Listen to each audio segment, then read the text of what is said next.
It's time for GM Talk. We're not gonna sit and squawk, that's not true. We are going to talk today about some things for disorganized play. It's disorganized play! It's disorganized play! Come join us today, it's disorganized play. It's time to sit and talk, not squawk. We're way off. Look at that. I don't know what do you mean we're way off? Look how far. Look, we're way in the corner and like our heads are cut off. Yeah, you screwed with the camera. Modern Chow. Hello everyone, welcome to Disorganized Play. Dom's gonna screw with the camera. I don't know. I don't care. It's about the things I say. It's not about how I look.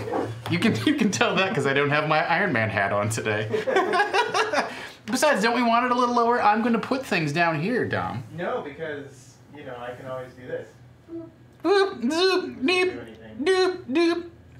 It's yeah. showing off that sweet statue. That's right, that's our Monday Night Dungeon Fight statue. Yeah. Estelle Castillo says, don't mess with perfection. Right. I'm being cropped. All right. Hey everyone, I am your Dungeon Master and host, Mr. Tom Lommel.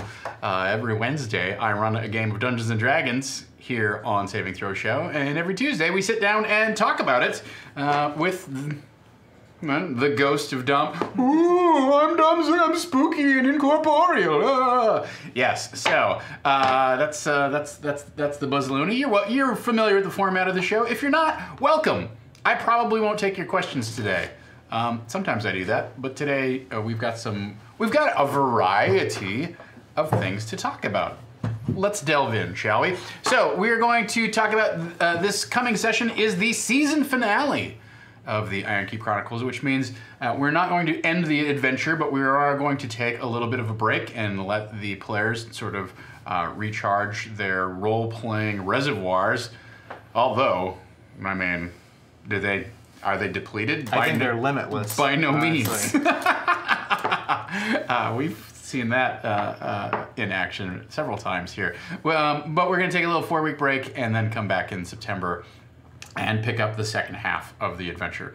And so, things we're going to talk about for the season finale specifically today, we're going to talk about what elements we have in play, 5 cool things, which I think we've talked about before, and then, alternate win conditions. So those are things we're going to talk about in regards to tomorrow night's session. And then also, I just want to have a little bit of DM talk, mano a mano, a duo, about campaigns versus running a season of adventures, and not specifically streaming, because I think that's its own beast, but in terms of thinking about how you want to structure your home game. So that's what we're going to talk about today. Yeah, was there anything recap-wise that you felt like you... I know what I was going to say. So we had our typical amount of jackassery, I would say. Yes. Which is fine. With the players entertaining themselves and each other, which is all good. But we did have some really kind of like significant plot stuff, I think, come out that was not in the module and not known to chat. And so I would like to highlight that today a little bit. So I think the things that came out was they're logging ironwood trees, whatever that means. Mm-hmm. Like that's something that came out. I'm trying to think what else. You know, I thought, you know, we talked about making the characters sympathetic. Mm-hmm. And I thought that really like worked out last session, right? Like they came into the session like these guys, I don't know, they're bandits, and now they seem maybe not 100% allied with them, but like, oh, we're comfortable with them. It seems okay. We didn't have a ton of time to explore the camp, and I did feel in hindsight like one thing where I fell down on my prep was I didn't have a map of Fort Baird, and I didn't have a written up description of Fort Baird, and I wish I had had that.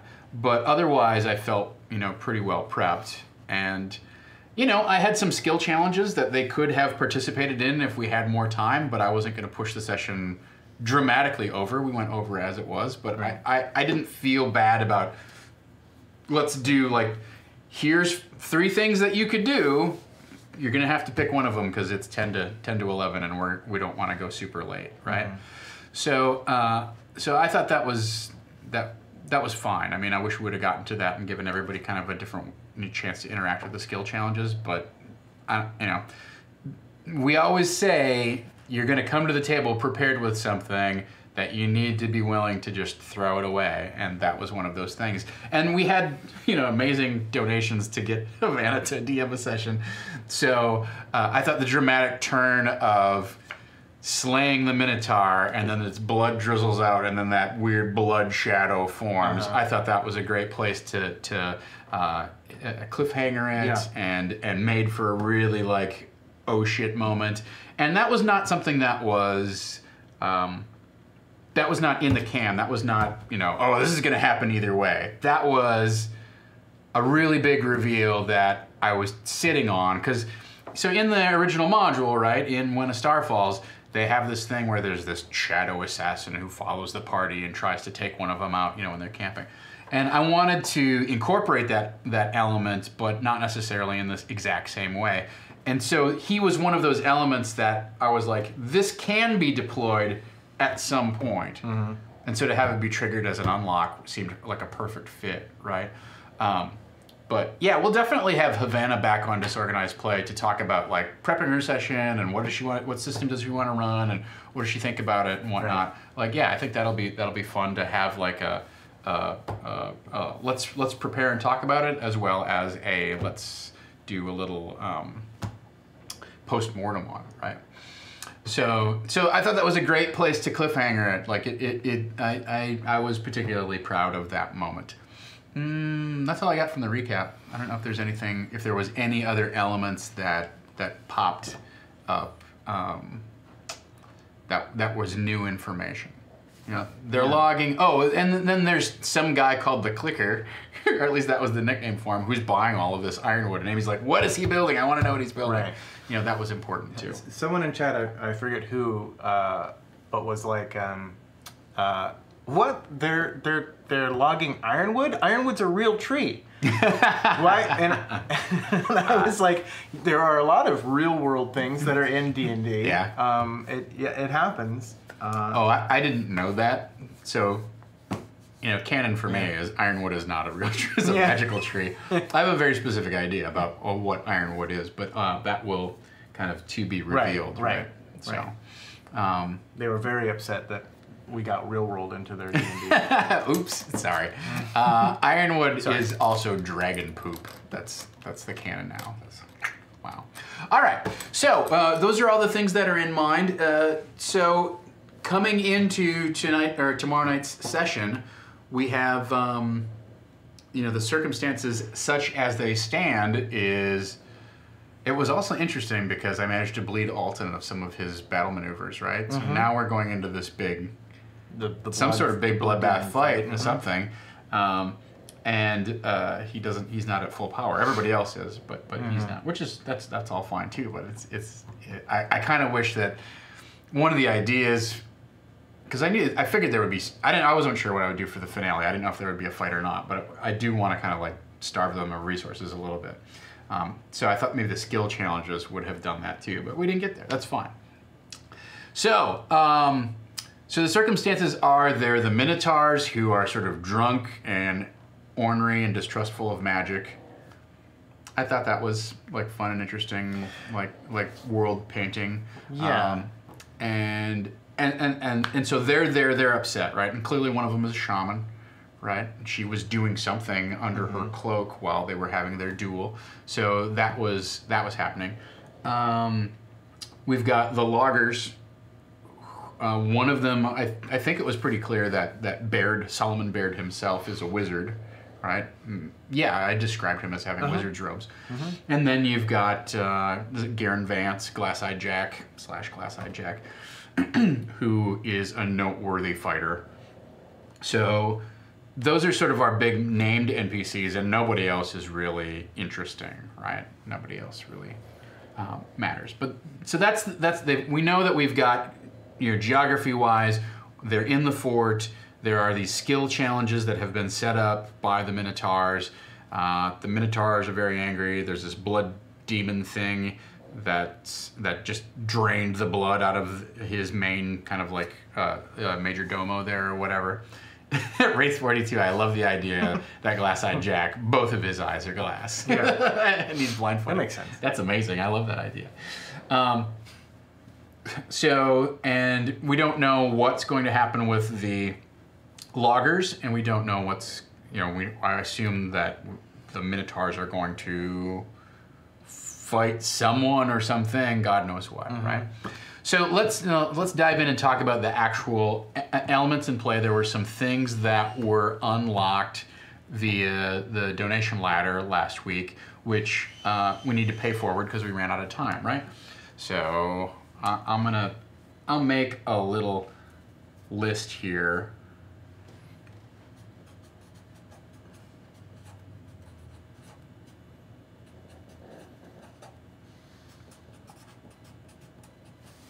All right, so I mean, I can probably just stand them up here, right? Something. I mean, you can put them down there if you want. No, all right. Oh, does it read? Does it actually read? It reads okay. Yeah. We can make it work. So the Druid's Fate is one thing.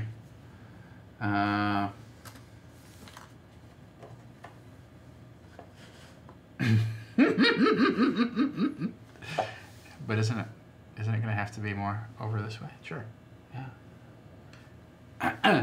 I don't know why I'm so fixated on this.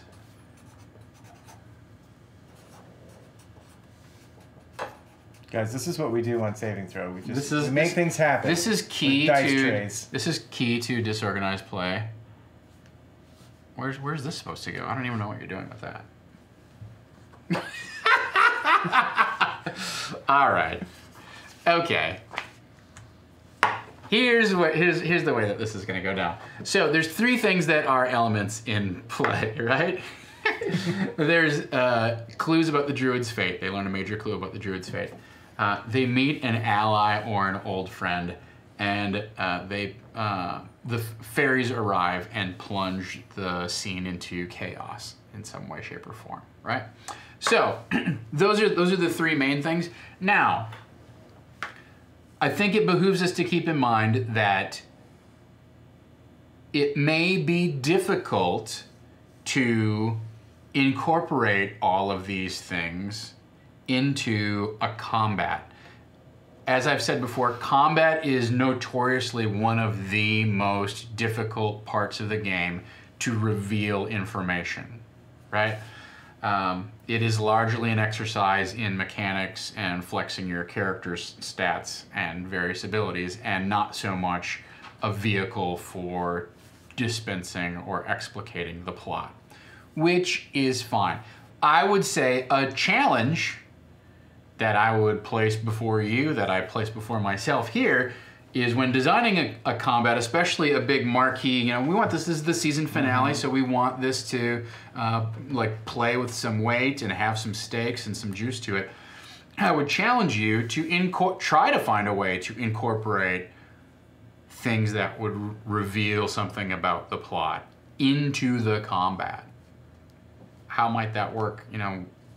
We'll see tomorrow night, but it's something that you have to think about, and not just something in terms of, I think kind of like the easiest thing to do is, you may defeat me, but you'll never, James V, 21 months. Thanks, James. Very nice. You reroll to Tom. Oh, thank you.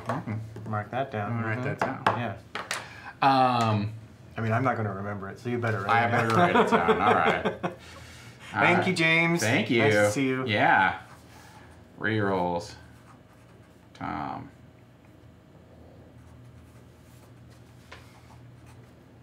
So I think that's one of the challenges, right? Is find a way to reveal information about the plot. And I think like the lazy way to do it is like, well, you may have defeated me, but you'll never defeat my boss, the mad sorcerer Kazoo, or whatever. Like, I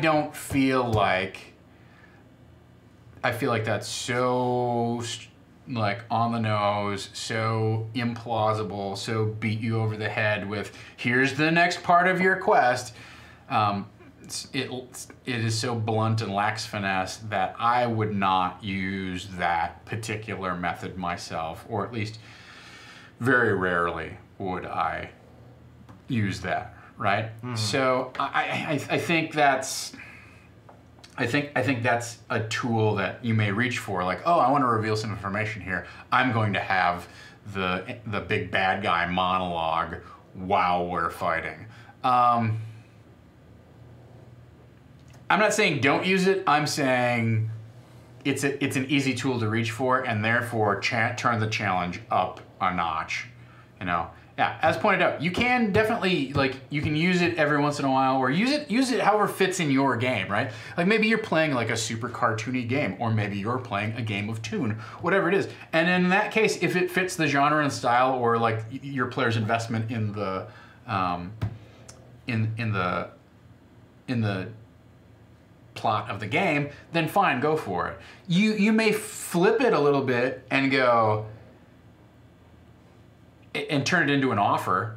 Oh, you want to defeat me? Well, if you take my life, you'll never find out who was really behind the murder of the high priest. Okay, well now it becomes a bargaining chip, right? So that's also a little cliche, but I think that's better than just him just like flopping it out there, you know, in such a crude fashion. So yeah, so these are our three main elements in play. I don't know that there's anything else that, you know, we want to necessarily load on here. Like, we could load on a little bit. So clues about the fate of the Grand Druid. You run into an ally or an old friend, and the Fairy Chaos descends. Like, the Fairy Chaos, that's not a piece of information. That's an event that happens, right? So I think the trick there is to find a way to incorporate that element in a way that seems interesting and engaging and maybe sort of organic, rather than just, you know, chat has unlocked fairy negotiation, twang, you know, and everything. You know, not that, you know, I've done that before. I think we do that a lot on stream because that's the kind of way that it usually comes up. But since I've been holding that in reserve, I'd like to do a little more deft incorporation of that event. Right? Sure. So, yeah, Wraith 42 says sometimes you can use combat interruption as a negotiation, like you take a hostage and see if the party still wants to keep fighting or whatever. James V says, my players use Zone of Truth and Speak with Dead to get a post-crit kill information from a villain. Yeah, that's one way to go about your investigation, is there's one way. Yeah. It's a surefire trick, right? Yeah. Those are all interesting techniques.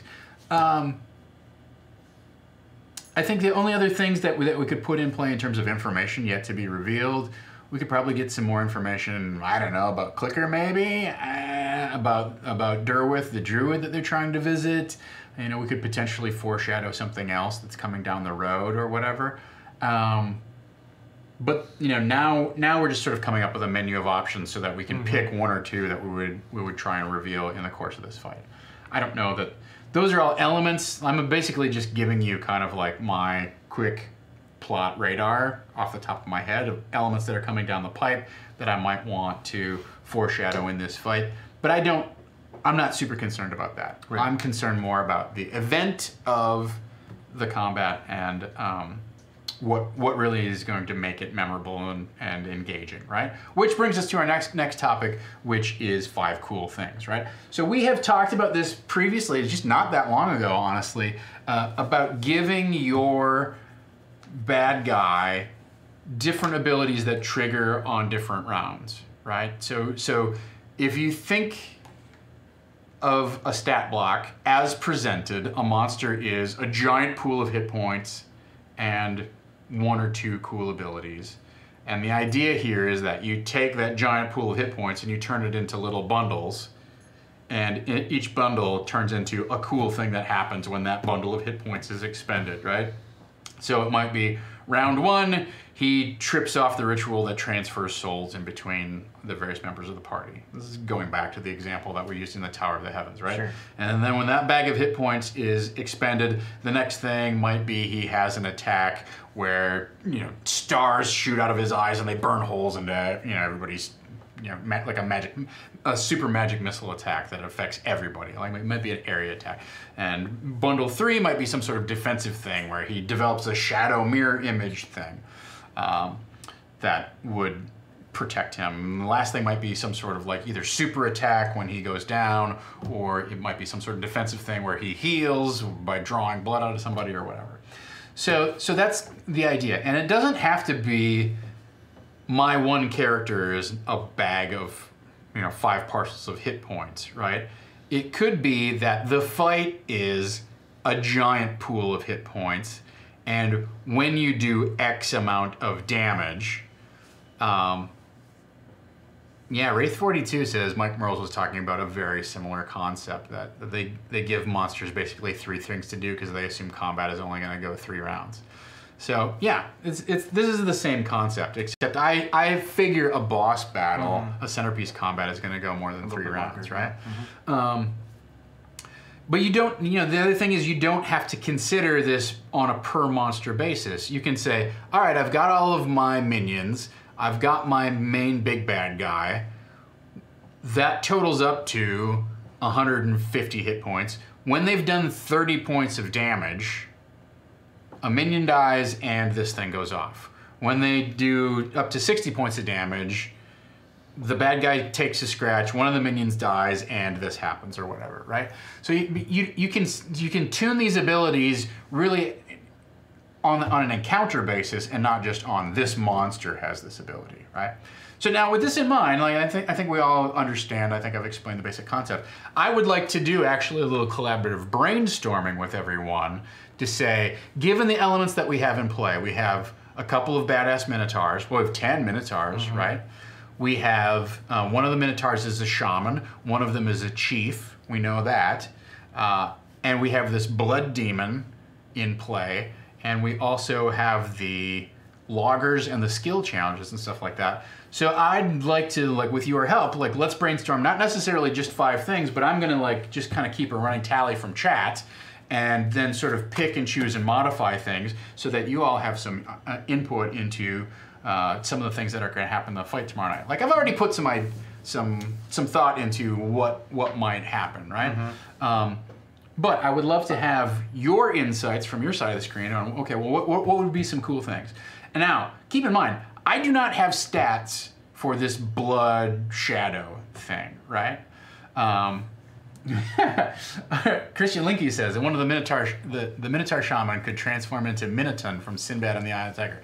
I like this idea that the Minotaur shaman transforms into something, right? So I'm gonna write that down. Shaman transforms. I was gonna put this in front of us. What do you think? Is it worth you it? can do it, sure. Hey, I have a great idea. Let me put this in front of us. Look, I can make it big. No, oh, that sucks. No? A Minotaur stampede. I like that idea too. We did talk about, like, they were warned, right? Like that the Minotaurs weren't going to necessarily stand and fight, that they, like if something bad happens, they would leave and come back with even more, right? All right. What if each of the Minotaurs is tied into one of the characters and they can only hurt one character and that character can only hurt that Minotaur? And Dom is being a dick. There, that's pretty good. Sure. Right there. Is it legible? It's legible. Yeah. All right. Shaman transforms. Hang on. So well, we had a stampede, right? The Minotaurs are not fond of magic, right? No, we know that. Yeah, they can smell magic. They can right? smell. So it's probably a blood demon forming out of that Minotaur champion. There's not going to be. It doesn't like itself? What are you getting at? Well, it's not going to be kosher with them that there's some magic that's happening that's out of their control, right?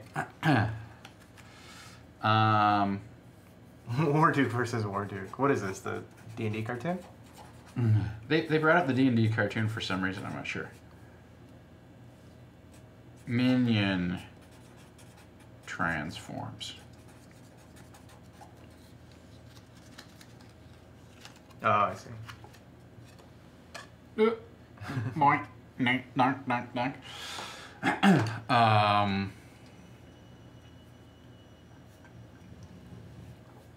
I'm just gonna write down Minotaurs hate magic. Man, maybe they have some sort of anti-magic ability or whatever, right? Mm-hmm.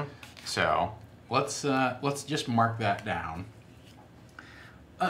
Also, like I know we're focused on the, we're kind of hooked into like what could these Minotaurs do or whatever, but like I was saying, I don't have stats for this blood demon thing or whatever, right? It's wide open, like what it can do, what weird abilities it could have. BSB Care says, what if it had a blood storm? I don't even know what that is, but it sounds cool, right? I feel like it should have the powers of a brownie. What? What do you mean a brownie? You know, like not a pixie, not a fairy, a brownie. Yeah, let's not forget that these pixies and fairies descend on the scene. Your idea is stupid.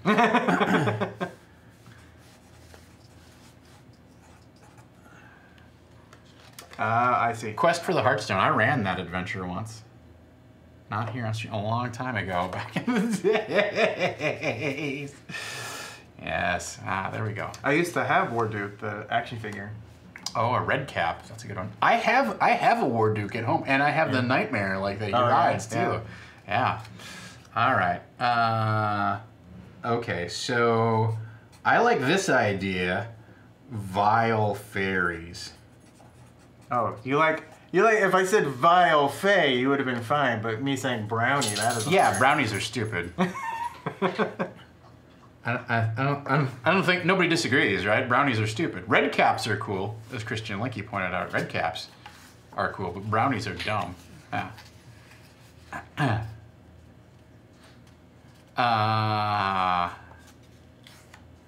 I don't know what we're talking about. What we're talking about is we're talking about the big combat, and we're talking about different cool things or abilities that the blood demon or the minotaurs or the loggers or the fairies could trigger off or deploy during our big fight here tomorrow night, right? So we're just brainstorming a blood storm.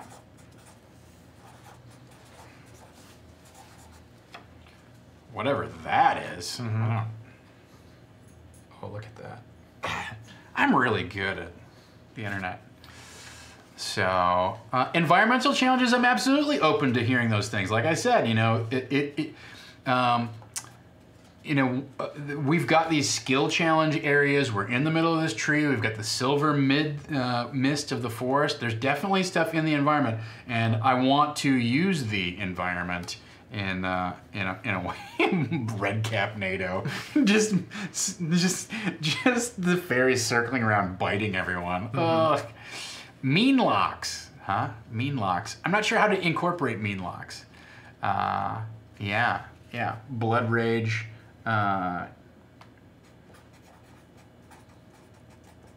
Trigger a blood rage. Amy hates David the Gnome, maybe, so Lowstorm can go crazy.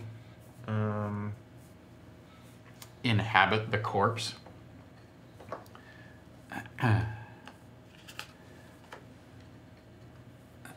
So, blood demon possession. That kind of thing. I'm going to put two things on here. So I'm going to put blood demon possession. But I'm also going to put contagion, right? Because going from minion to minion is one thing, but infecting minion after minion, that's a totally different thing, right? Thanks, Artful Badger. Hey, welcome back for your second month. Awesome. Yeah, so I think that's fun. A Fey Badger. Well, I like the idea that there are animal spirits somehow conjured, right? Mm-hmm. Uh-huh. Like, so explain to me how the Minotaurs have a shaman, but they don't like magic. That's holy magic. They don't. Oh, so holy magic's okay. Right. So it's only arcane It's magic. arcane magic that Okay. they don't. Yeah. Okay. Yeah. All right. So I'm gonna write down.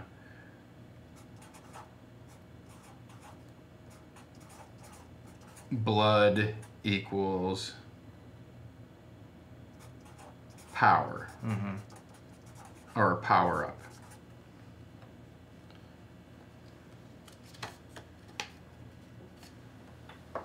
I mean, that's an interesting twist on this combat, because most fights are, yeah, let's inflict as much damage as we can, and as Wraith points out, the more that you inflict damage on this thing, then the worse it's gonna get. So it could be like that reverse. I'm gonna also write down Nilbogism. So a Nilbog is a famous monster from the Fiend Folio, and Which is over there. it looked like a goblin, and if you hit it, you would take whatever damage that you inflicted, and it would heal. It would gain hit points, right? did I write down? I think Bloodstorm and Blood Explosion are maybe the same, but yeah. Druidic ability. Who would have the druidic abilities? I think, or are you just saying druid spells would just sort of come into play? Mm-hmm. That's my question. Mm-hmm. Now I'm starting to run out of room, but that's okay. So, yeah, there is something about minotaurs and a maze, right? So I'm going to write a thing here called Maze of Thorns. I like that idea. I like that the forest somehow comes alive and is like, hey, stop all the downloading. I wonder if that Kicks should everyone be out. its own card or if that belongs on Maze of Thorns, but Could be. yeah. whatever.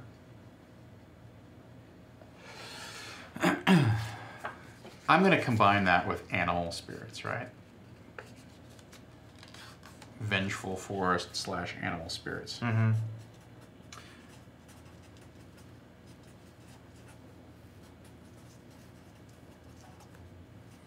Yeah, somehow the druid they're searching for, or a druid member of that order, shows up. You know, that was one of the other things that was revealed. Let's see if we can fit 3 on here. It's not bad. Okay, so we line those up like that, right? And bring this back here. We're not missing anything. I'm not paying attention to chat, so. No, you're fine.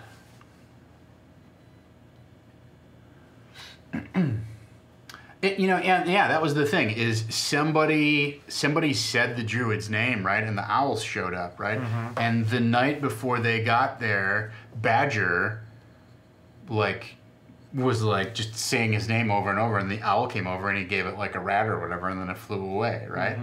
Mm-hmm. I don't know. I think there's something to be said, or at least put down as a thought of Derwith somehow intervenes, right? Or, you know.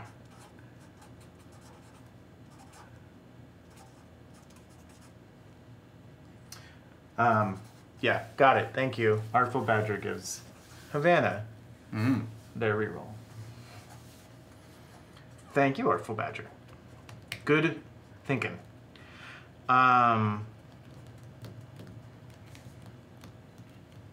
Look up Wrath of Nature in Xanathars, says Siamath. The old Zeus myth says Wraith 42. Where the blood spilled is itself turned into creatures. Oh. So the blood becomes...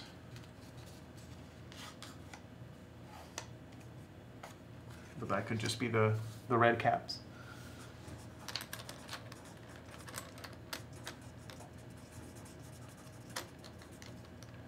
I like the idea that the blood becomes creatures, or it becomes the vile fairies, right? Mm-hmm. Like maybe there's something, if blood is spilt in the forest, then those things become the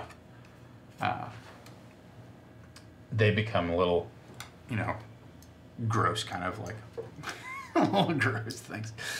What did we do it? What's going on here? That's weird. Whatever. They're not quite exactly lined up. OCD! I think part of it is. All right. Blood equals life. Who regains the hit points? That would be my question. Right? Mm-hmm. Like if they drop, like there's some sort of vampirism effect in it going on or something? Is that what we're suggesting? I think it's worth exploring too, like whoever dares drink the blood.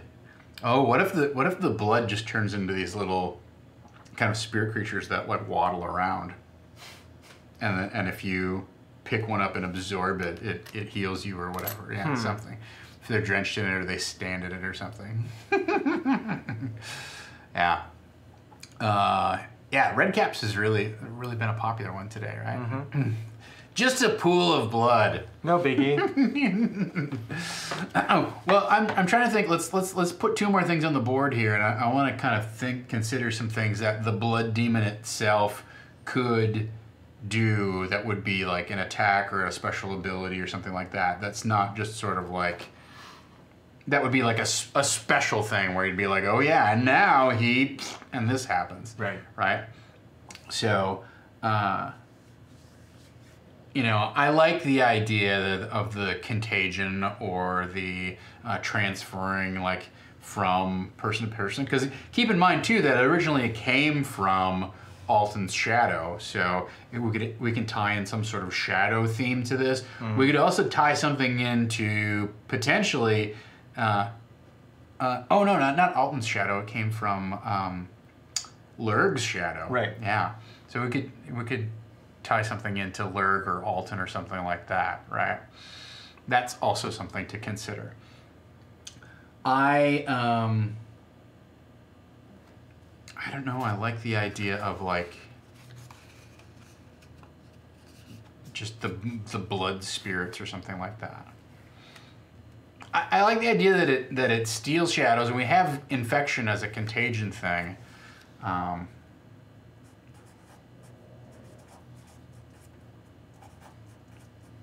But I don't know, what is it, like if it steals a shadow, what does that mean, right? Mm-hmm.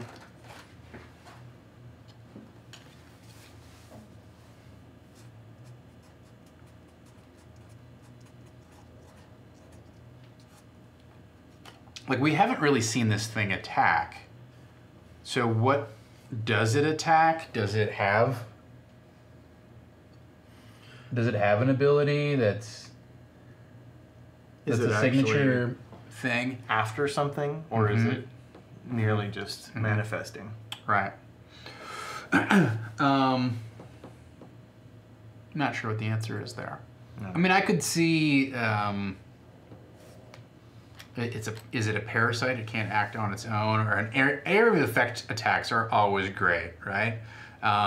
Yeah, blood spears or tentacles that come up from the ground, something like that. Blood rain. Blood storm. Mm-hmm. Yes. How good is the blood/shadow demon's butt? That's you know that's where it's gonna go, so you might as well think about it right now. Yeah, that's right. A blood body copy. I feel like we have that. I think maybe we had that already, but I like the idea that Samuel, you rolled a 5. It doesn't have a very good butt. To be clear, I rolled 2d6 to determine what a creature's butt looks like.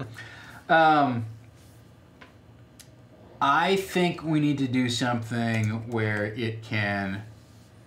It's a 9. Oh, okay, 9. Draw blood into a PC's shadow. And then what? I'm not sure. Yeah, What? BSB, that's what Christian was saying earlier, that there are player copies involved. I feel like one of these was a player copy or something like that. Yeah. All right. So those are a great that's a great variety of suggestions. I have some ideas of my own and whatnot, and we'll kind of like remix all this stuff. But I appreciate your thoughts and sharing your cool ideas. There's certainly a lot of things to consider, right? Now, let's move on to our final topic in terms of dealing with this this combat, which is, I think the natural inclination when designing especially a big finale combat is, let's fight this guy to the death, right? Let's make them suffer a complete and total defeat. And we're going to kill the guy, we're going to take his stuff and walk away the victors, right? We don't have to think about interrogating him and turning him over to the authorities, transporting him to the authorities, dealing with any of the moral, ethical questions of what if we'd left that guy alive or whatever, right?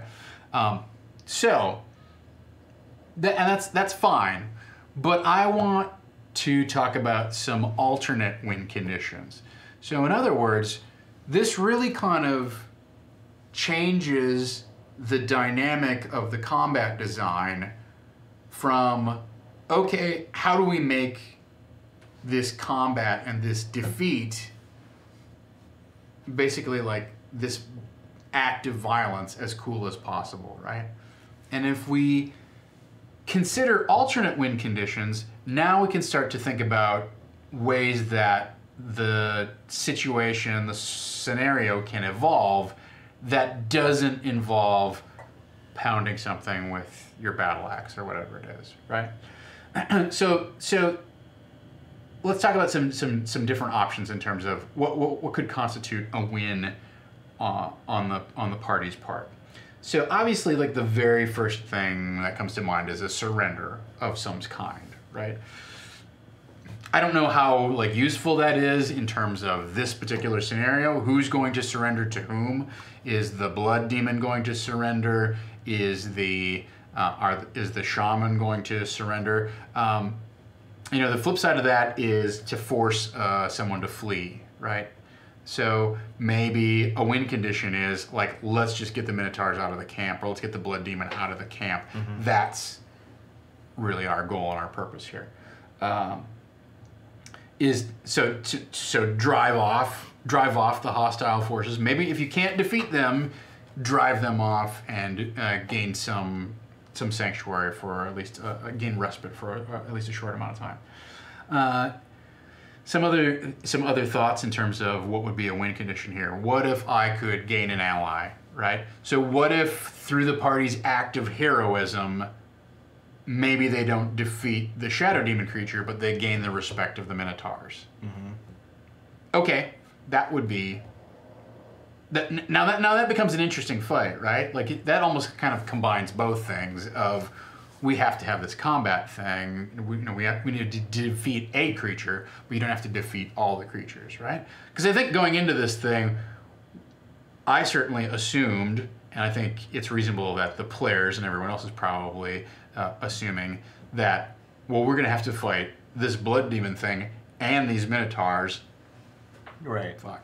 But maybe not. Maybe part of the win condition is if you defeat Shadow Demon guy, the Minotaurs go, oh, okay, you didn't do that to us. That was something else, you know, Right. suddenly the combat's over. So gaining an ally is definitely a thing. Simath Pirnikov points out, like, saving their chief or their shaman, you know, saving innocent lives or saving the life of a valued NPC is definitely some sort of win condition. Maybe the blood demon is looking for the blood of a specific creature. And if you can protect or wall off or lock off that person, then it may get frustrated and just leave, right? Yeah, we talked about diverting bad guy, and I think the other win condition here is like, okay, we may not have won, but we escaped with our lives. So escaping with your life either by toughing it out so that the other party flees, or that you manage to flee and save yourself. You manage to escape. Like that, I think that's important, right? Like, Yeah. That's a tough one because D&D doesn't engender that kind of thinking. That, oh, okay, well, we're in over our heads. Let's run and make it a safe place, right? Like, especially even on stream, it's not super interesting when the heroes go, oh, we're not going to fight this thing. We're going to run away. Right. But so just surviving is a kind of the most base win condition, and then however you do that is kind of like varied shades of glory, right? But I think there's another win condition here in terms of learn something about your opponent. If you can't defeat them, then learn something interesting about them, where its lair is, or the direction of its lair, or a vulnerability that it has, etc. Wraith42 says, you could allow for a plot twist in that the blood that it wants is not who everyone thinks at first, and then the unknown person that was the real target has some sort of mystery around them. Who are you? Why would the demon want your blood? What are you doing? Da da da da. Right? I mean, that's an interesting. That is definitely like an interesting way to put what seems like an insurmountable combat and put some parameters around it, where this impossibly powered creature only wants to attack this guy. You know? Oh, okay. So then it becomes, how do we protect one of those dudes or whatever? Right. And who is that guy or whatever? Maybe he just goes after Garen Vance, or maybe he goes after whoever the old ally, old friend is. You know, maybe that turns out to be somebody in the logging camp, whatever it is. So that you know, that has been used in like Storm King's Thunder and stuff like that. I like the idea. I don't know exactly how heavily I'll pursue it, but I definitely think an opportunity to learn a vulnerability or learn information about your opponent so that you can then like start a grudge and build up a bigger body of information and then go take them out, right? That's interesting.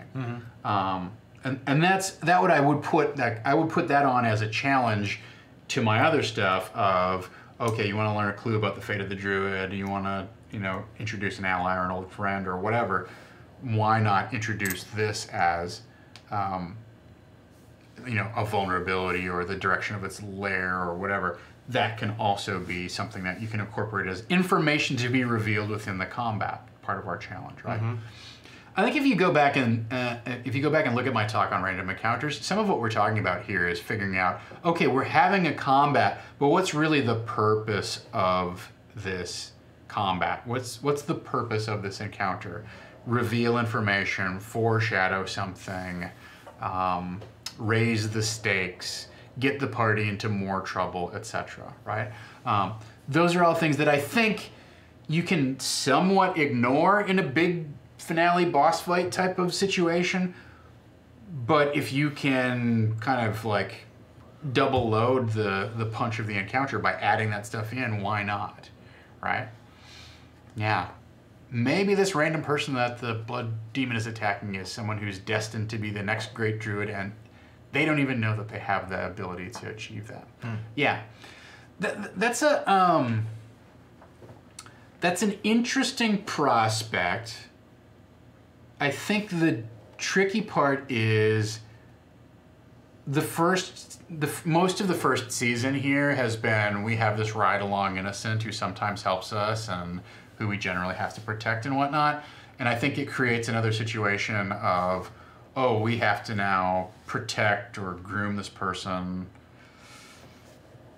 I don't know. On the other hand, like if we discovered that and then the next session is, let's go meet with the druid at the edge, in Cum Cernant, then maybe you just have to turn them over to that person. That's just a short escort mission, right?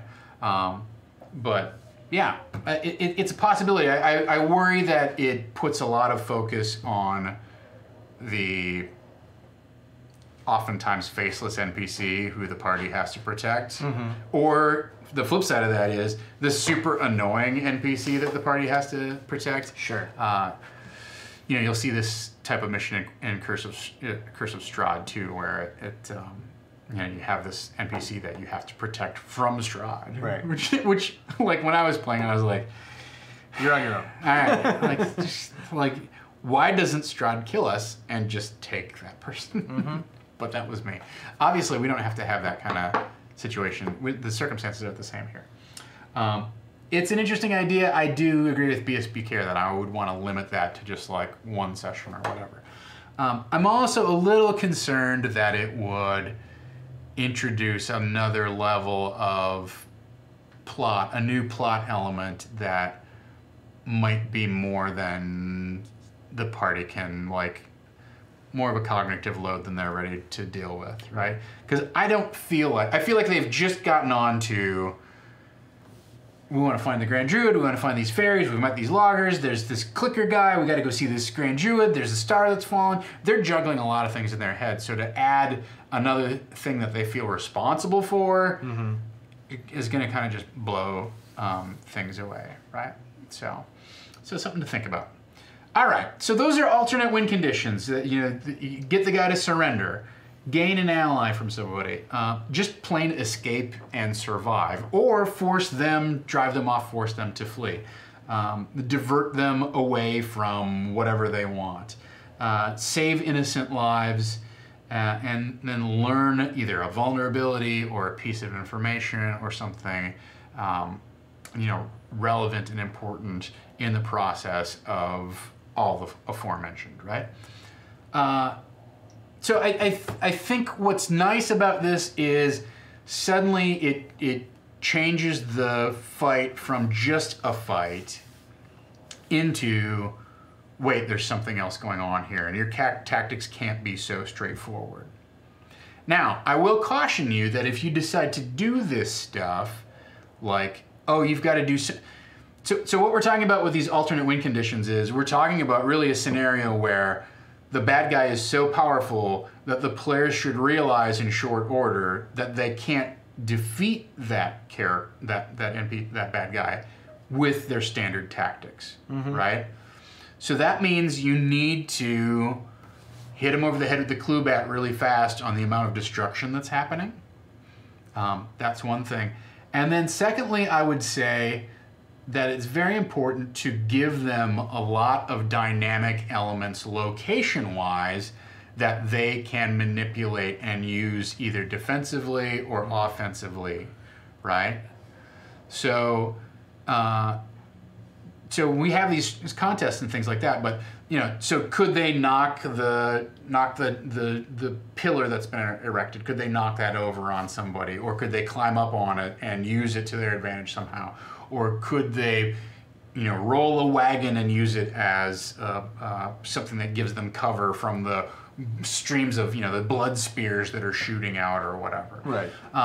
But so I think it's important, if you're going to introduce a scenario where straightforward combat tactics are ineffective, then I think you need to give them very specific and maybe a little more obvious than usual dynamic elements in the environment that they can manipulate and use to create unorthodox tactics that you might not otherwise see, right? Because really what we're talking about is creating a combat where you solve things via your innovation and your kind of puzzle solving ability, rather than solving things through rolling dice and bashing it in the face and just outlasting. You know, I have, at the end of the fight, I had more hit points than you for whatever reason, so congratulations to me, right? Yeah, as BSB Care points out, it's sort of a puzzle via combat type of thing. I would say be careful that you don't fall into the puzzle trap of there's one solution, and if they don't do this, then it doesn't work, right? Like, so if you have to keep hinting to them, well, it really like, oh, somebody splashes some water on it, it really doesn't like that. It's not like it's not a fun challenge for the players because they feel like they've been handed the solution. Right. So it undercuts the stakes of what's going on, and it's not a fun it's not a fun situation for you as the DM because you feel like you've now sort of given away, oh, I want you to pick this lock. Here, take this key, put it in there. Right. Right?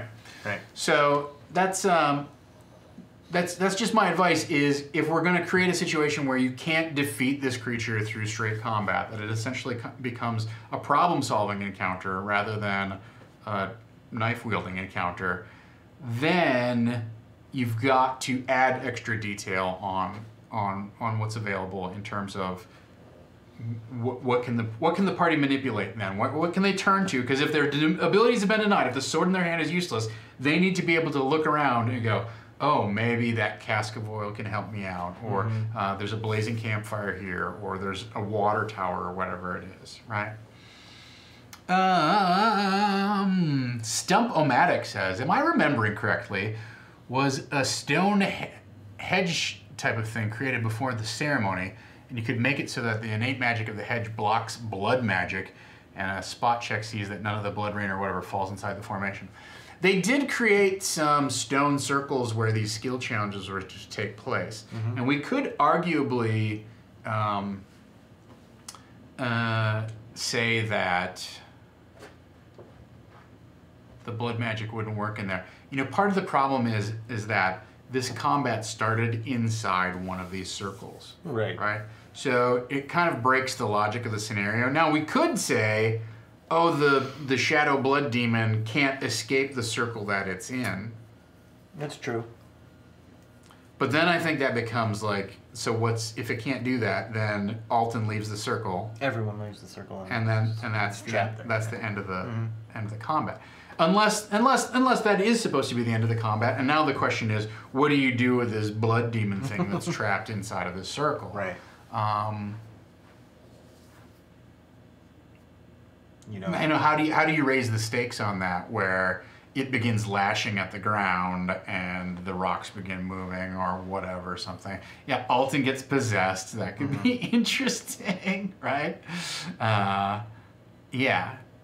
It does raise the question of how did it get into the circle? Did it follow Alton in? Is that the way that it came in? Right. Was it attached to Alton's shadow? Yeah.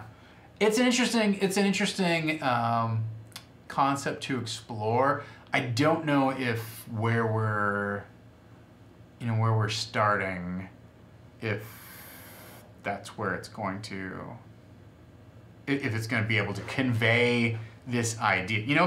A big part of this is when you come up with these concepts that are outside the box that don't require straightforward combat abilities to defeat, then you have to not only consider like, okay, this is a really cool and weird idea. Is it too weird to be easily, or is it too weird that the only way I can communicate it to the players is by hitting them over the head with the clue bat? Can I find a way to reveal that through the course of combat, right, or through some skill checks or ability checks or whatever, in a way that seems plausible and also seems like you've overcome a challenge, right? And I want to emphasize that D&D is a game of challenges and rewards, and if you don't feel like you're adequately challenged, then the reward doesn't seem fitting. Rings false. Yeah, exactly. All right, so some great ideas there. I feel like this has been a really good discussion in terms of how do we create a boss fight that is not a fight, but is a different style of boss finale encounter, right? So, so the last thing I want to talk about, we can kind of take this away if you want. I'm done with that. I think we've all seen enough of it. So the last thing I want to talk about is just more general DM talk. This is not specific to our streamed game at all, although it does come up at an opportune time, right? So I want to talk about structuring your game in a campaign versus a season type of format. Now, what do I mean by that? So campaign is obviously generally like, we're going to play through this entire hardcover adventure, or we're going to play up through level 15, or sometimes even level 20 or whatever it is. Like, it's a campaign, it's an ongoing series of not just sessions, but adventures that follow the same party along for an extended period of time, right? Versus a season, which certainly here on stream means our season is gonna be 10 episodes, we're gonna run for 10 weeks, and then we're either gonna take a break and come back and pick it up like we're doing now, or that's the end of the season and we'll figure out what we wanna do for our next season. So, now, as I pointed out at the beginning of the show, but I want to reemphasize, we structure things into seasons here for the sake of our players, and also so that we can switch things up in terms of, like, let's run something different on Wednesday nights for a few weeks, or let's shift gears from this adventure to a different adventure. Something else is coming up new in September. Great, let's start running Dragon Heist or whatever it is, right? And also to give our talent here at the table the opportunity to take a break, do some things at Wednesday night that they don't normally do, or whatever night that they do it, like get involved, like have a little bit of their own life and then come back. Or it's also an on-ramp, off-ramp point for us where if somebody is burnt out on D&D, they've done 10 episodes and they're like, I need to take a break and walk away, or I need to take a break and I want to do something else, or whatever, we have that opportunity to do that. So those are all streaming considerations that may or may not apply to your home game, but they're definitely something that we think about in terms of having a stable of performers and a slate of shows that we try to groom and make better, right? You know, or make the best shows that we can on top of it, right? So there's that. Now, in terms of your home game, one of the reasons I brought this up was not because we're ending the season tomorrow night, but because over the past 2 weeks, I have either brought a campaign to conclusion or played in the conclusion of a campaign. And if you follow me at Dungeon Bastard on Twitter, you saw Sunday night that we played this 12-hour session essentially. That was this epic, you know, series of combats, and we killed Orcus, we killed Vecna. I think we struck a deal with Mephistopheles. I don't remember what happened with Asmodeus. You know, like it was all over the map in terms of Orcus, stuff. you hit everybody. For a while, I was playing a character that had the sword of Kos, all that kind of stuff. And that's not crazy or weird to me. Like I'm glad like that's, you know, it's a 24th level campaign. You should be doing like major bonsai kind of fantasy epic kind of stuff like that. That's fine. But both of these were campaigns that ran for a minimum of 2 years, right? And in the case of the other one that I ended up, the Expedition to the Barrier Peaks, I was running that, and that ran for like 3 years with a pretty significant break in there. Maybe even 4 years. We took like a year off. Anyway, the point being, I guess what I really want to get to is it gave me a reason to sit down and reflect a little bit on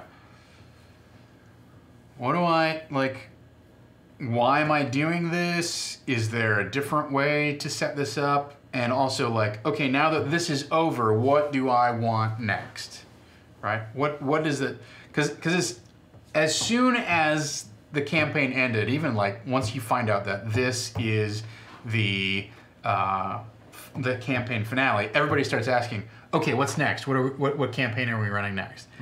And I think it's worth stopping to pause and reflect and ask yourself, do I want to run a campaign, or do I want to run a season or a one-shot or a series of one-shots, right?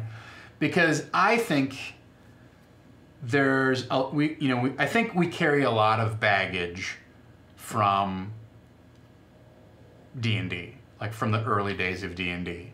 Part of that baggage is I'm the dungeon master and I have my secrets and I know everything about the world and you play in it and I just basically screw you up with, and do fancy reveals and stuff like that. And it was a very kind of like, I'm in control of everything and you're in control of your character and your character and your character and your character, and you're playing in my sandbox. And I think we've gotten to the point now where it's a little more collaborative style of play and a little more collaborative agency, right? Well, likewise, I feel like we've really lionized campaigns to be the sort of platonic ideal of this is what a real D&D game looks like. And I don't think that's fair or true. And I'm not saying that campaigns aren't useful or that it's not great to get invested in a long, running. I know people who've run campaigns for 20 years, the same group of characters, and they're kind of like, gods and master manipulators and things like that, right? But I don't want to undercut the idea of a campaign, but I also don't think we need to oversell or idol worship the idea of the campaign, right? As I've gotten further into my career as a gamer, time is more at a premium. Conversely, with the rise of Kickstarter, especially, the number of games that I want to play has blossomed exponentially. Mm-hmm. When I first started playing, you didn't have a choice of a lot of different things that you could play. You could play D&D, maybe Rollmaster, but that was like, that was this weird thing. But yeah, D&D, Rollmaster, Star Frontiers, Traveler, Champions. Like, I'm sure there was probably 20 role-playing games on the market, but I bet I've gotten 20 role-playing games off of Kickstarter in the past year. Guaranteed. Mm-hmm. Right? Gamma World, exactly. So there was a handful of things that you could play, but it was sort of like you had one or two options in each genre. You could play Champions, you could play Marvel superheroes. Yes, you could play GURPS and play everything if you got the right splat book or whatever, right? That's all fine. But, if you were conversant in 4 game systems, you really had a wide grasp of everything that was going on. And now there's so many different things that play in different and interesting ways, mm-hmm. that knowing 5 systems is like, you're just sort of like scratching the surface, right? Like, you should know D&D, you should know a Powered by the Apocalypse game, you should know something that is percentile based, whether that's Call of Cthulhu or, or Champions or whatever. And then there's open-ended story games and all, the universe for tabletop games is really expanding. So my point being is, as I've gone into my gaming career, as opposed to being a teenager, I had a lot of time and very few system options to play. Sure. Now, I don't have very much time, certainly to get a whole group together, and I have a ton of different options that I want to play. So I think, I'm really coming around to this idea of like, you should definitely have exposure to Fate, right? And not necessarily just because there's so much stuff that you can play with Fate, because it's a really different approach to gaming that's much more about negotiating consequences than it is, like, I don't remember if it was Rob Donahue or exactly who said it, but somebody pointed out that Fate, the task resolution in Fate begins after the dice are rolled, not before, right? In other words, whether I'm going to punch that guy in the face or not doesn't have very much to do with rolling the dice. They're not going to determine that. It's going to have a lot more to do with what aspects are in play on the table, what am I going to invoke, is the GM going to compel anything, etc. Right? And how many fate points am I going to spend, all that sort of stuff. And it's much more about navigating the fiction than it is rolling the dice. Now, the dice aren't important and cool, but yeah. So I'm really coming around much more on the idea of let's play 10 sessions and try to like land the arc wherever it lands, or land the characters wherever they land. And then we can re-up, shake things up if we didn't get to, like this time with When a Star Falls, we didn't get to where we wanted to go. Then let's take a break and come back and do another chunk of sessions. And it's just become a much more appealing idea for me, because it balances my desire to game against my resistance to committing to an open-ended, kind of formless, unbounded kind of ongoing commitment, ongoing social commitment, that I know it's not going to happen every week, but I can't necessarily commit to for 11 out of 12 months or whatever, or 3 years or whatever, right? So similarly, like when one of our campaigns ended, we said, well, do you want to start another campaign? And I sat down and talked it over with my wife, and I'm like, well, what I would like to do is I'd like to do some one-shots, and maybe we do one a month, or maybe we do 3 in a row, or whatever it is, but like I'd like to do something much more precise or concise, right? So I guess I would just encourage you all to consider that when you're sitting down to get your group together, to do some planning. I really do feel like we have this glorified vision of, oh, it's this sweeping campaign, and you go from level 1 to level 15, and it takes you from Waterdeep all the way up to the Sword Coast and across to a different continent, and your characters are going to have this chance to get all of this, like, great artifacts, and there's a place for that. But I think oftentimes, like, it can. I think the other danger there is if it turns into an overcommitment and life circumstances change for one or more people. And certainly what happened for me in the campaign that I was running was, like, I just sort of like lost the thread of what was even going on, who the NPCs were. Like, I didn't take very good notes, and I kind of lost like my gusto for keeping on top of like pushing the momentum. Yeah. Right. Whereas you do small batch commitments, and it's easy to go, okay, well, so then at the end of October, right around the time the holidays are really gearing up, this will be over and we can kind of take a break from it. So, yeah. I mean, and the other advantage to doing one-shots, there's some talk in the chat here, the other advantage to doing one-shots or short seasons is if the group likes it, okay, we'll do 2 more sessions. I'll do something else with this. You can always re-up on it, but giving the players and the GM that chance to go, all right, that was fun. That was a lot of work. You know what? November is the Christmas season. Things are really busy at work for me. I can't run this campaign. If somebody else wants to DM like a 3-shot, great, let's do it. Right? Yeah, holidays and summer can really be tough. Simeth Pirnikov. An interlude in Waterdeep ended up being, 14 sessions or something like that. Oh! All right.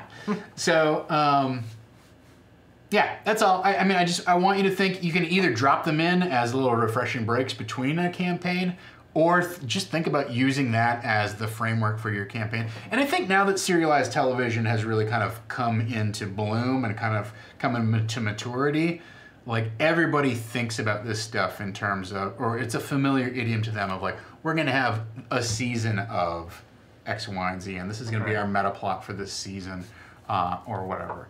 And I look at, like, some of these, like, serialized reboot shows, or anthology shows, right? Like American Horror Story, they do 12 or 13 episodes or whatever it is, and they may have the same characters, but they completely, same actors, whole new story comes and develops, right? But certainly same feel, what the genre is, who the players are, etc. So, yeah, that's it. That's what I got. Do you have anything that you want to say about that? Not really. I mean, I'm coming from it from a production standpoint. So seasons are a different beast. You know, where we're involved in terms of the channel. I like that term for it though, right? Like A season? Like if you told the players, oh, well, this is going to be 6 sessions, and they might say, oh, well, that doesn't seem like a lot. But if you said, we're going to have a season, it's going to be 6 episodes. Oh, okay. Like, for whatever reason, that syntactic change, I think, makes a difference. Yeah, I think it plays into everyone's concept of, like you're saying, like television and stuff and episodic TV and going, okay, a season.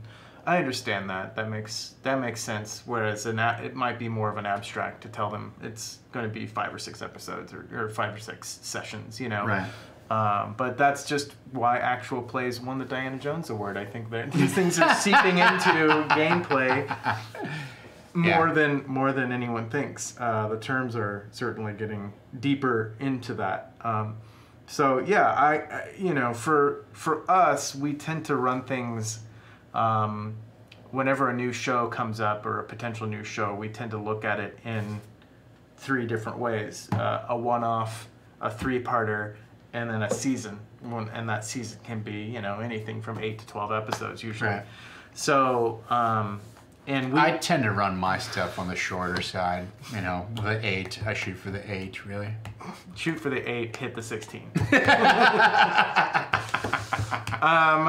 But yeah, no, and it's interesting if you take things like that. If you look at it that way, there's reasons we do it on the channel because there's a lot of different aspects that we have to pay attention to. I talked about some of that while you were out. Okay, but at around a, you know, just a dinner table or whatever, like, it's nice to play, like you were saying, to have, like, you know, whether it is a palate cleanser or it's just like, hey, I just got this new game, I'd really like to try it out, let's see how it goes. Right. You know, you have that, and it's not like, okay, well, I wanted to play D&D, but now we're playing Traveler. Yeah, and yeah. I guess that's what we're going to do now. That's the big advantage to that piece of it specifically, is if you want to try a new game and not everybody's sold on it, they know it's going to be done at a certain point, right? Yeah. It gives the players some realistic expectations, and they may find out, like, oh, okay, well, at the end of this, it was fun. Let's keep playing it. Yeah. I remember back when 4th edition came out, like, we played 4E for, I don't know, to like 5th level. I think I was at a 5th level character. And then we landed that arc, and the DM was like, well, what do you think we should do going forward? Do we want to, like, switch over to Pathfinder, or do we want to play 4E and keep playing 4E? And I was like, well, I don't really, you know, I don't feel like I've explored enough of 5E to say that I know what it is. Where I had played a lot of 3.5, and I didn't feel like there was a significant, you know, enough changes for me in Pathfinder to say I wanted to go back to Pathfinder or to play in a Pathfinder style game. Now, I didn't particularly enjoy my 4th edition experience from there on out, but like, we did sort of do that whole, like, let's try it, and then now let's everyone check in. What do you want to do? Right. So. Right. Yeah. So, all right. Yeah. It also gives you a chance to rotate DMs for just a session of one shot, or, you know, or for 2 months, and I'm not bagging on the campaign idea. Like, there's certainly, like, there's a long hallowed tradition of it. You can go some amazing places with your characters, and their story is never done, unless, even if there's a TPK, their story may not be done. Right. So that's all fine and fun. I do think, and I look at a show at, like, Critical Role, and one of the reasons I haven't gotten into it more is because, oh, okay, well, if you want to watch all 99 episodes, you can, but, you know, whereas with our show, yes, we have some continuity and whatnot. And I'm not saying this is better or worse, but if you wanted to watch this season of the Iron Keep Chronicles, you have, you know, whatever, it's 8 episodes to watch, or 9 episodes that you can watch, 10 episodes. It's not, it's still 40 hours of content to get through, but it's not 400 hours of content. And that's not to diss Critical Role. They developed tremendous, amazing characters over the course of their campaign that everyone really got invested in, and it really drew a great, it continues to draw a great viewership and is terrific entertainment as a serialized show. But, they have reasons to be, they have the ability to be that committed to it. You don't have to feel like you have to be us, you have to be Critical Role, whatever. I always think finding players or finding a GM and negotiating everyone's schedule is the hardest part of playing D&D. Actually playing D&D requires some work, but is nowhere near as difficult or aggravating as coordinating everybody's schedules, finding the night that it can work. Well, what are we going to do about this week? Because this week we have to take off, etc. All that stuff is very difficult. So don't feel like you have to lock yourself into the open-ended, ongoing problem of a campaign when you could just tell everybody, all right, I'm going to run this the first Tuesday of the month for the next 3 months. Who is in? Commit to that. Done. Yeah. So, yeah. All right, very good. So, thank you so much, everyone, for joining us. It was a great discussion. We had some wonderful suggestions here that I'm going to try and incorporate tomorrow night. Somebody asked, am I going to have some sort of map or terrain for tomorrow night? I don't think I cannot not have some sort of map or terrain. What was that? That's a double negative. Yeah. Our president uses the same thing. What I meant to say was Putin told me I need to have terrain. Okay. But I don't know why. Somebody I was very clear. I just misspoke looking back at the transcript. What I actually meant to say was there's no way I can't not have terrain. Putin doesn't have anything to do with whatever I decide to do. Right. No, nothing. Why would he? I mean, why wouldn't he? Anyway, Putin doesn't not have anything to do with what I decide to do.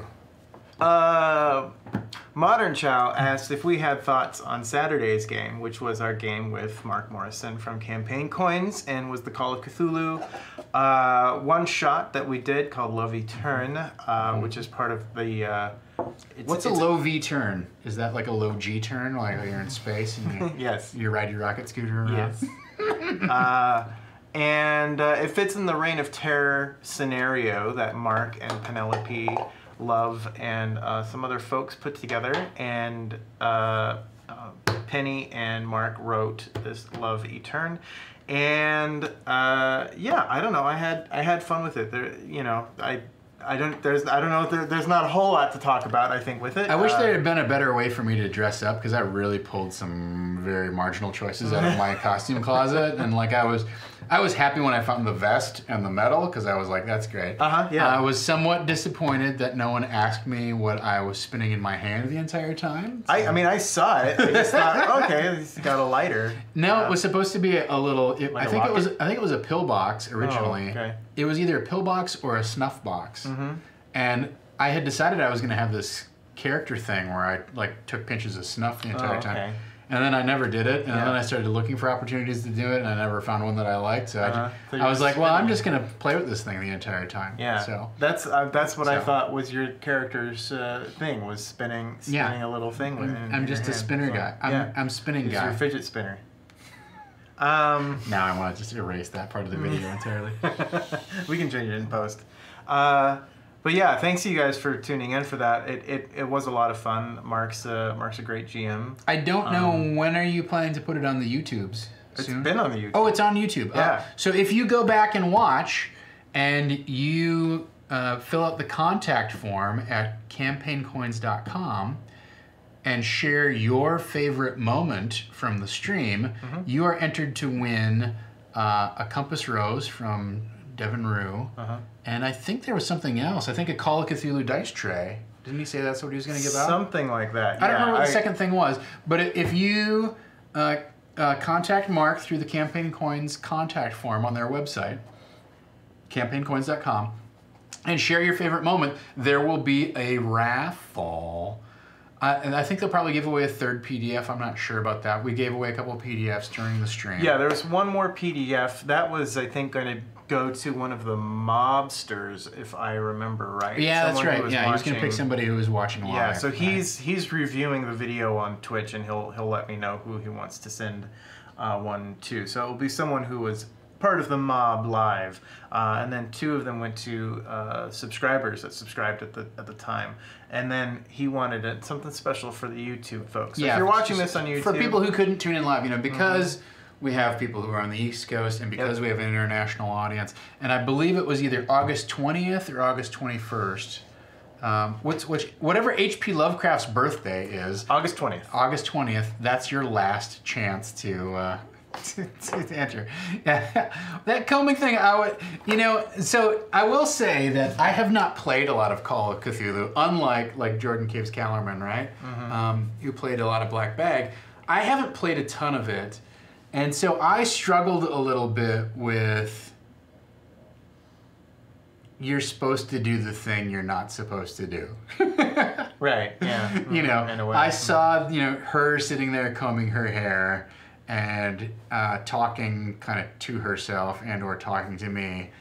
And I was like, okay, well, it seems like more important things are happening at the graveside, so I'm just going to close the door. This is just going to keep happening. Yeah. I don't need to get involved in this. Close the door and walk away, right? Well, then it very quickly became clear that you can't just close the door and walk away. And I was like, oh, okay, all right.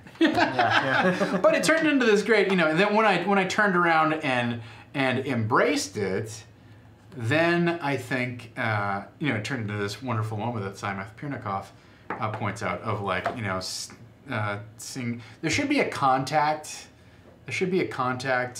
link on the Campaign Coins site. I don't have it pulled up. But yeah, you just fill out their contact form.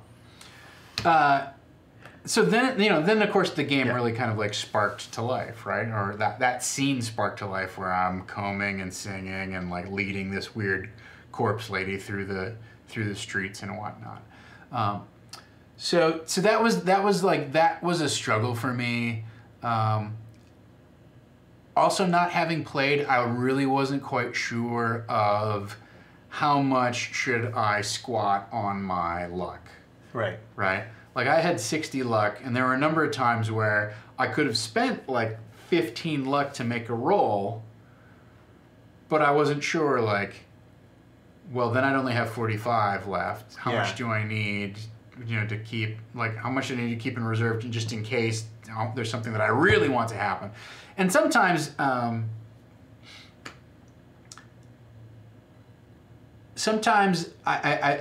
don't know if maybe Mark was doing this, maybe he wasn't, but I do it all the time here on Iron Keep. Is I'll say, give me a perception check, right? And I don't care how high anybody gets. I just want to know who got the highest, so I can tell that person, you discover this piece of information that you can share, or everybody notices, or 2 people notice, or whatever. But it really has nothing to do with, I need them to beat a DC 18. It's much more of, you're going to find something out. And so I don't want to juice luck on a roll like that, where it's okay, well, as long as somebody got it, it doesn't matter. Yeah. I don't know what was going on. I was using my metal, I don't know if they're Norse Foundry dice or whatever they are, but I rolled 0-1, I don't know, 3 or 4 times. Yeah, that was crazy. That was really crazy. Yeah, that was great. Although, didn't I roll 1 0-0? I will say system-wise. I did. I know I did. System-wise, it is incredibly difficult for me to get my head around the fact that 0-0-1 is a critical success and double zeros is a failure. I almost feel like it should be a reverse thing, where if you roll a 0-2, it's still really great, but you have to roll double zeros to get the critical success, and the 0-1 is the critical failure on the backside. And so mathematically, it's exactly the same. It's just a little bit of a reverse in thinking, right? Yeah. So I don't know. Those are system things that have nothing to do with the way that Mark ran the game or whatnot. Yeah. Yeah. I did think I liked the setting.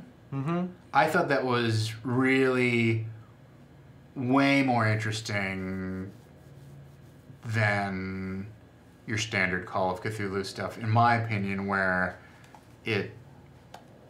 I've played some other Call of Cthulhu, or I'm familiar with the Lovecraft stuff, where you know, you're in New England and a horrible monster has come out of the sea and you know, all the townies are weird and gross and like that's I'm familiar enough with that genre that I don't feel like I need to play that, right? I'm also familiar enough with like aliens that I don't feel an overwhelming need to play a Delta Green thing. But what I loved about the Paris Revolution setting was not that familiar with the history, and number two, it's really difficult to differentiate between the horror and the inhumanity of the events that are going on during the revolution and the horror and the inhumanity endemic to a game of Call of Cthulhu. Right? I really had this feeling that there was no law, there was no order, it was mob rule, corruption is rampant, and Robespierre and the Committee for Public Safety could send you to the gallows or send you to the guillotine at any time. Right. And we just break in and rob people as long as we can justify it. Away we go. And that to me actually made me really interested and engaged with the world of horror that was unfolding around us, because it was less about hapless humans who were falling into the temptation of these elder gods, and much more about how the disturbing, cold-blooded morals of the elder gods overlapped or blended in with man's inhumanity to man.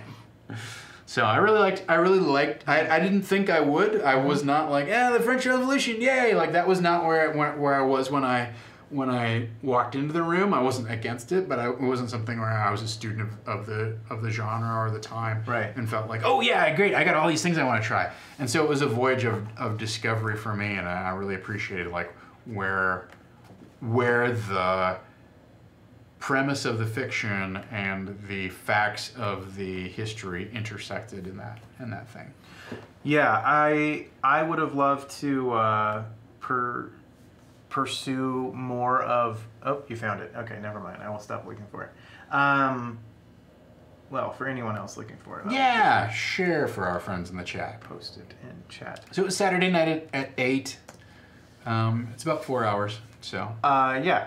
I would love to have done more of the RP and explored more of Jean Dupois, but I was happy with being able to tell that story that Mark had put together. I thought it was real interesting. I liked that it was scary and spooky, like all good Call of Cthulhu it can be, but it was not necessarily. Like we weren't necessarily up against an elder god, It wasn't like, okay, Cthulhu's coming, you can't stop him. That was the part that I was like, well, how's this gonna work? Is that like, okay, we've got this Paris, 17, whatever, and then there's gonna be like, I'm gonna encounter Amigo or whatever, what the, and I was glad that it wasn't that it was more of the horror side of things. It was interesting because I feel like the first half was sort of like the history lesson of what happened during the French Revolution, and then the second half really turned into the horror story of this particular, poet and what happened with him and the supernatural events that he was linked into. So it almost wasn't even a Call of Cthulhu game in the strictest sense in terms of I didn't feel like you had to know anything about the Cthulhu mythos, right? Sure. To play it. Yeah. This definitely was a Call of Cthulhu game in terms of check your sanity, etc., etc., etc. Right. And the classic thing of like, there's some weird prayer that when you say it out loud, evil things happen and whatnot. So. Yeah, I think Reign of Terror has more of the mythos bent to it, whereas this falls in between and. Eventually, they're going to release it, and so as you play Reign of Terror, you can also throw Love Eterne into. I think it's between session 1 and 2, or between 2 and 3 is where Love Eterne kind of falls into the setting, so the scenario. So yeah, you can play that way. Anyway, do you have something else you want to say about that video? Not about that video. Oh, go ahead. What do you want to say? I want to say there's a couple of Kickstarters. Yes. I wanted to give a shout out real quick. Battle City Gym is one. I'm gonna hit this command. It might not be right, but I'm gonna try it out. Who's Jim? That's my question. Let's see. Does this go? Nope, that's the wrong one. Forget about that one. All right. Anyway, sorry about that. Anyway, Battle City Gym. If you look up Battle City Gym, GYM on Indiegogo. It's on Indiegogo. It's on Indiegogo. They're trying to get a. Thanks, Shiny. And if you have the link, feel free to post it. I don't have it handy right now, but it's they're trying to get a brick and mortar shop going in New York, and it's going to be a fun little inclusive, family friendly place, I think. And I think it's a cool little thing. So it's neat. And if you follow a link. That eventually it's in our Discord, I think, but we'll try and get it posted for you. You can actually get a saving throw branded battle mat, so that's kind of cool. Anyway, check that out. It's on Indiegogo. The other one is if you remember the very first Jordan and Jordan review things, there was a. It's much closer to you, Simon. But if you remember the first Jordan and Jordan, they reviewed a set of dice, and that was from our friends over at Paladin, and they had. Tom, you have the overhead cam set up. I know. Show everyone. Well, I mean, this is just something that this isn't what's happening here. This isn't what's happening. Yeah, but. Anyway, you'll remember these dice from that. Thank you, Shiny. Thank you for posting that. This is a sample of dice that the Paladin folks have put together. They have a new Kickstarter going on right now with new dice, non-metal dice, but just sort of cool, fancy colored dice and stuff. So they're on Kickstarter. So if you look for Paladin RPG dice on Kickstarter, you should be able to find them, and they have some cool stuff. They're good folks, and they're real good sports when we did mouthfeel and everything with Jordan and Jordan. So yeah, go ahead and check them out. And you can still get some of their metal dice as well, but the Kickstarter is for some non-metal dice, so they look pretty neat. Anyway, also. I am a contributor to Monty Cook Games is coming out with a book of advice for players and DMs called Your Best Game Ever. Mm-hmm. It is a source book of advice for running a game, playing a game. It's not system specific. It is not something that it's agnostic, right? But it is GM advice, how to deal with social dynamics at the table. There's going to be advice on how to run an inclusive game, how to GM. Certainly a lot of topics that we cover here on Disorganized Play, and also that just are out there like swirling in kind of the blogosphere. Is there a blogosphere anymore? I don't know. Internetosphere. About like, how do I get started running a game? Well, I'm having a problem with this particular, like keeping everybody focused at the table or whatever it is. So if you look on Kickstarter, it's funded. They're pushing on stretch goals. They also have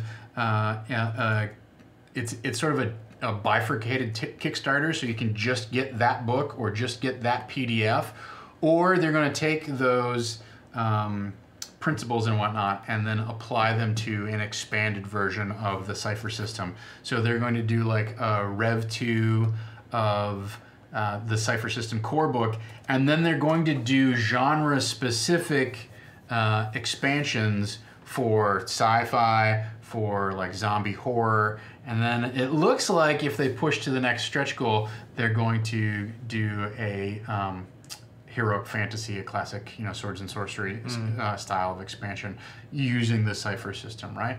So those are that's up to you if you're interested in that piece of it. But I will be a contributor. I did a live chat last night on YouTube that Monty did most of the live chat, but I came in for 15 minutes and answered some questions and whatnot and had a little discussion with Monty, which was nice. You can catch that over on Monty Cook Games YouTube stream. That's posted. But yeah, that's definitely a Kickstarter to consider taking a look at. It's called Your Best Game Ever. So that's that. I guess the last thing that I wanted to do, and this is a complete surprise for Dom, but while we're on hiatus, I may just relax and think about what the second the next season is going to be like. I'm going to come up with a list of NPCs and their various butt ratings. But I'm also thinking about maybe like running a one-shot, doing a little fill-in game or whatever. And if that was the case, I'm curious what chat would like to see me run for a one-off. I don't know if you all have suggestions. There's certainly like things that I've enjoyed running, like Tales from the Loop. I'd really like to play either Blades in the Dark or Scum and Villainy. I've run Dusk City Outlaws. I would be happy to pick that up again. It doesn't necessarily have to be something brand new, but I'm curious what chat thinks in terms of like, okay, what would be a fun one-shot to see on stream. And don't say Pathfinder playtest. I mean, I have the Pathfinder playtest. I mean, you can say it, I guess. But. You can say it. Wraith42 says, I love the idea of Predation. I'm really tempted to run a Predation one-shot. You can send me 3,500 pages of ideas in German. That's fine. Tom Lommel's Vacation Poolside RPGs. Oh, supposedly we have a pool at my apartment. I've never been to it. That's because you'll find it. I love central air too much. Who needs to go to the pool when you can just sit inside and literally turn your apartment into a 74-degree bathysphere of Scum and Villainy? Yeah, Blades. I'm not super up on the Blade system, so I would like to see that run too. All right, very good. If you have other suggestions. I can't promise anything, and like I said, I'm just bringing this on Dom, so I don't know what the calendar looks like. But if you have other suggestions, join us over on Discord. You can drop that into Disorganized Play over on Discord, and I'll be happy to talk about the different options and what I'm inclined to play. Like I said, I've gotten a ton of... I just got a Kickstarter yesterday from Evil Hat Uprising, right? I swear to God, I don't know... Yeah, that came quick. ...when I backed that. Right. Like, I would have to look at what day that was funded. But boom, that was insanely fast. I know that they had the book like done and ready to go when they launched the KS. So it was just a matter of largely just collecting the funds and launching the backer kit and letting it go. But wow, like I have other Kickstarters that I have been just dying to get. Like I've got a couple of different dice case things that I'm like, send me my thing. It's been like 8 months. Well, and you've got I'm still, let's not even get started on that. Talk about your dice your map tiles. Yeah, maybe that's what I'll do tomorrow night is I run the game on my map tiles. Yeah. I will tell you that I moved and getting my Kickstarters delivered, getting them all turned around was a big pain in the butt. Yeah, I bet. The nice thing is that the building superintendent at my old building will text me if I get a package there. That's and good. She's like, hey, by the way, can you come pick it? I'm like, oh, yeah. Modifius is a great suggestion, Wraith42, and I would love to run... if not another Tales from the Loop, I would love to run like Mutant Year Zero. And what's the new fantasy one that they did? Thanks so much for the bits! Yes, thank you. Blind Seer, appreciate it. I don't know. I feel like we have a copy of it. No, it hasn't come out yet. No? It's the Forbidden Lands. Forbidden Lands. Oh, Forbidden Lands. I don't know enough about Vampire the Masquerade to run a game of Vampire. So that's a Steven. You need Steven to run Vampire. Pope. Yeah. I'm not a part of that scene. You don't want me to do it. I'm sorry. But I think I've got a lot of the PDFs for Forbidden Lands. I haven't looked at it yet. Uprising sounds fantastic too. Like it's not just Fate. They've incorporated a lot of Played by the Apocalypse stuff going on. So keep that in mind. The last thing I'll do, like I said, drop your suggestions in Discord. We can keep the conversation going there. The last thing I'll say is it looks like I'm going to go to Big Bad Con coming up in October. And, okay. And I encourage you, if you want to play Played by the Apocalypse, you want to play Blades, you want to play Fate, you want to play, I know. Oh, son of a bitch. I know what we're going to play. We're going to play Fall of Magic. We're going to get Amy to sit down and play Fall of Magic. It's going to be amazing. Yeah. If I run Vampire, I would have to run it as Doug Douglason. I don't own the copyrights to that character. But if you want to play story games like Fall of Magic or 10 Candles or anything like that, Big Bad Con in Oakland, it's coming up in October. They should have registration opening very, very, very soon. I want to make a big plug for that. It is a terrific con. It's very small, it's very intimate, very inclusive. And I think I've mentioned this before, but the best thing about it is they clear off 2 entire floors of the hotel and convert all of the hotel rooms into gaming spaces. They take out the beds, put in tables, and you don't have to like fight over the crowd noise in order to run your game. So I'm planning to be there. I think Lindsay and I are going to go and play in some games. I don't know that I'll run anything, but I just wanted to make you aware that the sign-ups are coming up very soon. So yeah. All right, so how cold I feel today. The December nights, people, in the fireplace with flames around, and it throws ghosts. It throws ghosts around the room. Wow, it took me a lot longer to translate that into words I speak than it is into words in my brain. And DJ has correctly surmised that the snoring you hear is Harold. Harold, yes. All right, now that we've successfully bored Harold to death, that's all of the weird pitches and stuff like that. Oh. The only, one of the reasons I dragged this out a little bit is we're not going to have DisOrganized play next week. I don't really feel like it'll be necessary to do a big recap or anything like that. We're just going to launch into a break for this show too, unless I get wildly inspired to come back and do like a special session on like, hey, let's sit down and talk with Scott Woodward about designing Flash Gordon, or let's talk with somebody in the area about a particular zone of interest. But in general, I'm going to take a break from this show as well. So catching me on the Discord is the best place to do that, or catch me on Twitter at Dungeon Bastard, etc. We've got a very exciting session going for tomorrow night, so please join us tomorrow night at 8. Tonight? Do we have anything tonight? Nothing tonight. We're off tonight? Yep. And then, is it another? No. That calendar is out of this date. Friday, we have Wild Cards by the Campfire, where we do our little talk-back session. So if you have ideas or thoughts or questions about our series or the season that we just did or what's coming up, drop them in. If you go to our Twitter or our Discord, there is a Google Doc that we put together that you can submit questions on. We will answer those questions first, and then any questions that are submitted in chat we will take as we can. So if you really want to get a question answered, please do submit it via the form.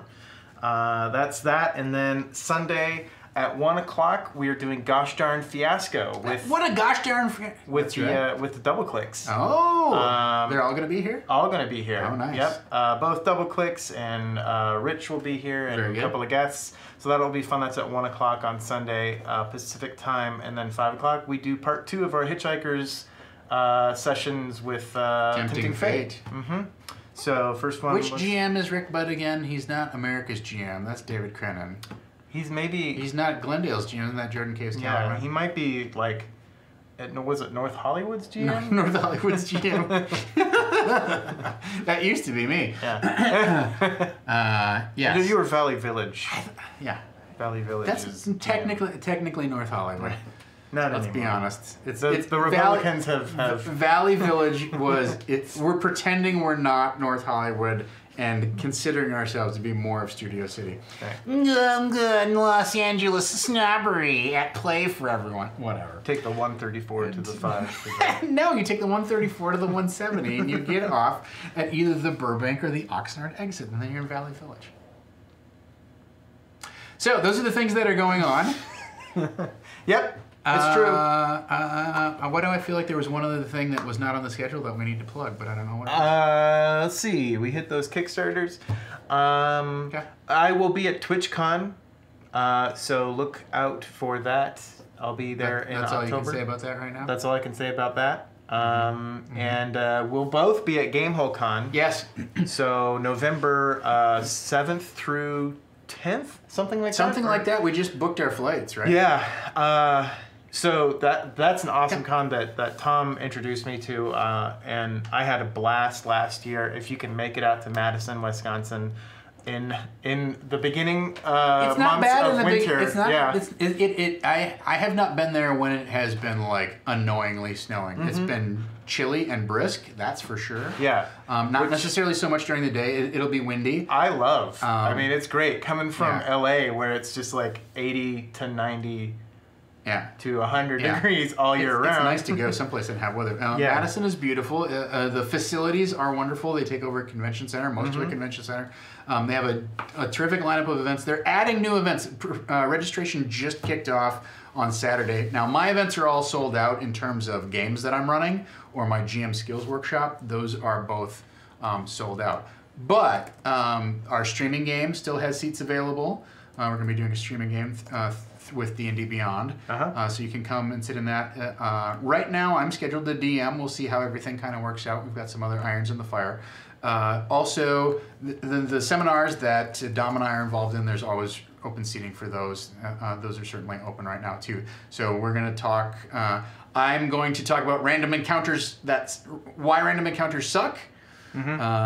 So you can come and see me in my Dungeon Bastard finery for that. You can also join Dom for, I believe we're talking about streaming and How to stream RPGs. Yeah, we're doing and also just chatting about the early years of saving throw. So Yeah. we're doing that. And Amy Vorpal is running a game, actually, and it's sold out. Yeah. So Yeah. there's that. Yeah, so lots of opportunities to come see us, and it's a small con, so we're just around, we're just playing games and stuff like that. So it's a good little thing. So Amy, Gaurav, myself, and Tom will all be there for that. Along with a lineup of like the whole Wizards team is going to be there. So many awesome people. Chris are Perkins, there. Mike Merles, Jeremy Crawford, Chris Lindsay, Satine Phoenix. I don't know anybody else. As a Noble, Alyssa Teague. Right. Yeah, there's a ton of streamers who are going to be there. There's some old school guys who are going to be there. It really is, I've described it before, as kind of like the best kind of like old school D&D meets the best new school D&D. Right. It is very much a Dungeons and Dragons convention, unlike Big Bad Con, which is I think more of like a indie story games convention. This is definitely a like trad game. So if you want to play Adventurers League, they have a huge room of Adventurers League events going on. If you want to DM Adventurers League, I don't remember what it is. Is like if you DM, I'm not going to quote the number of hours, but if you at the lowest tier you DM a certain number of hours, you get a Dungeons and Dragons knit cap, right? Which I don't think you can get anywhere else. If you DM the top tier number of hours, you get a full set of the new Hydro 42 reskinned core books, right? With the fancy Hydro 42 covers on them. They're giving you those for DMing that much Adventurers League. And Thomas Valley is a great guy, and we'll make sure that you're not like chained down and suffering. So, and there's food. They have food trucks right there. It's all like, for a small regional con that's only been around for 5 years, it is run top notch. So I really can't. You might have a hard time finding a hotel at this point, but I highly recommend Gamehole Con. I also highly recommend Big Bad Con. Great experiences, whether you're going to be a player or a DM, all the way around. So I think... Oh, Kate Welch was the other person from Wizards that I forgot. Yeah. Like, how could I forget Kate? Welch, yeah, she's going to be there too. Pat Rothfuss is going to be there. Yeah. Yeah, Monty Cook, Shauna Germain is going John to be there. Kovalik, Matt Forbeck. the Double Clicks will also be there. Yep. Yeah, Matt Forbeck. Yep. So anyway, tons I will of be there as the great Dungeon people. Bastard. It's not too late to get signed up. A lot of events did sell out, but like just this morning they added 30 of them or whatever. Yeah. So. Okay. Uh-oh. Yes, out of the shadows, out of the crow's black shadows, you raise my soul? Nevermore. Farewell. Oh, Simon F. Punigoff is like, that's enough plugs. I'm gonna quote the Raven and fly out of here. Yeah. I am going to quote Simon F. Punigoff and fly out of here. So, und aus dem Schatten, aus des Rabens schwarzem Schatten her, hebt sich meine Seele nimmermehr. Gesundheit! Oh wait. No, that's not how we sign on. Let's dungeon! See, Tom? Your German is terrible, When by you the do way. German... No. What? Your German was... You didn't do any German at all. Let's dungeon.